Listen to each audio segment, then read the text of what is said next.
Here's another example from the book, How to Build and Frame Stairs with Landings. You can see here that the stair stringer is actually part of the landing. And in this particular illustration, I wanted to give you an idea how you could construct a stairway with a bottom landing and a top landing. And this actually could go into the floor. This type of framing could go into the floor, or you could actually have this stairway go up to a door to the left, the right, or forward. So let's go ahead and reverse. We're going to kind of reverse build the stairs. I'm going to take it apart, then I'm going to put it back together, give you an idea of how this particular stairway is assembled.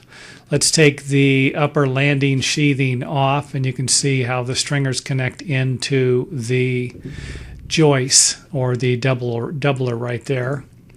Take the treads off, and you can get an idea what the stringers look like. There goes the risers.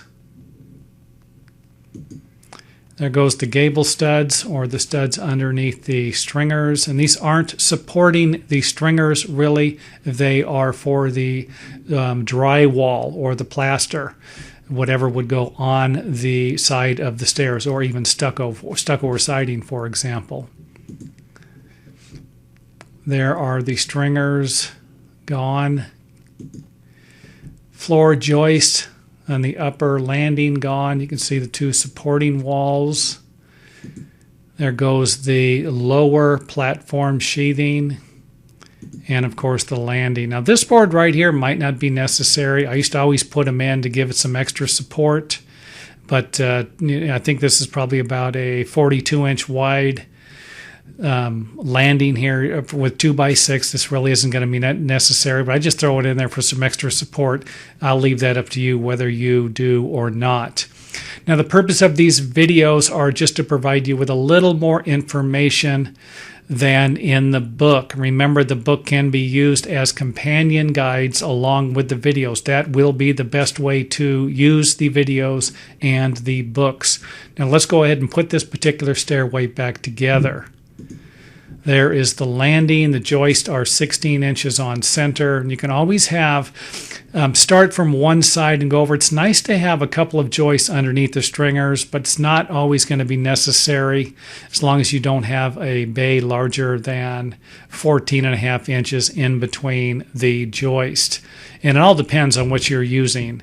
I say that if you're using 1.1/8 plywood, it's really not going to matter. 3/4 inch plywood, it probably will. There is the sheathing. Again, this could be OSB or plywood. I recommend 3/4 inch, 5/8 to 3/4 inch plywood thick, and I would just go with the 3/4. There's the landing. Again, 2x6. We have a doubler for our head out where the joists are going to connect. It's always going to be better to have a little more structural strength there where these stringers connect. And here you can see the 4 stringers. Like I said, I think this is about a 42-inch span across here. It's going to require 4 stringers. How will you know how many stringers you need? You can look at the span rating on the lumber you're going to use for the treads. Now, that is for a floor. Some building departments will require thicker plywood for stair treads. They require more. So to give you an idea, I believe a floor or a landing might be 40 psi. It might require 40 pounds per square inch of pressure that it needs to support. Stairways could be a little bit higher. They could be double that, or in some cases, I believe. I'm just going to throw this out there. I want to say I looked at one of them that was 100, but that might have been a public stairway or some type of an industrial stairway. And again, connect the stringers to the doubler. There's the gable studs, 16 inches on center away from the other studs. And when I said these didn't support the stringer, they actually do support the stringer. We'll provide it with additional support also. But the main purpose of the gable studs, as you don't see them on the other stringers, is for the wall so that you can attach drywall or some type of a wall covering, stucco siding, to the side that's going to be exposed to the interior or exterior of the building. There are the risers. Again, you might as well go with 3/4 inch thick risers. Don't forget the bottom one will be a little smaller. If you have a 7.5 inch rise and you're using 3/4 inch thick treads, you need to deduct the thickness of the treads off of the bottom of the stringers. If you watch enough of these videos or have read enough of my books, you will know better. You know you need to deduct the stair tread thickness off of the bottom of the stringers. So to give you an idea, if you have a 7.5 inch rise with 3/4 inch thick stair treads, this riser will need to be 3/4 inch less than 7.5 inches or 6 3/4 inches tall to make everything work out.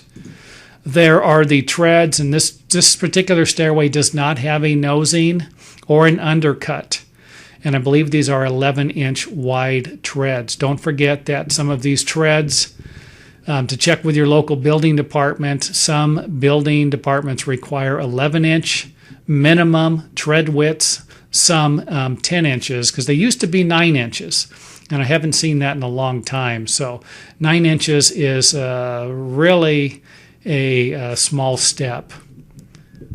Last but not least, the sheathing, and then you should have equally spaced risers, each one going all the way down, and of course steps going all the way up. So anyway, that's it for this video. And don't forget that these videos were meant to be used along with the books.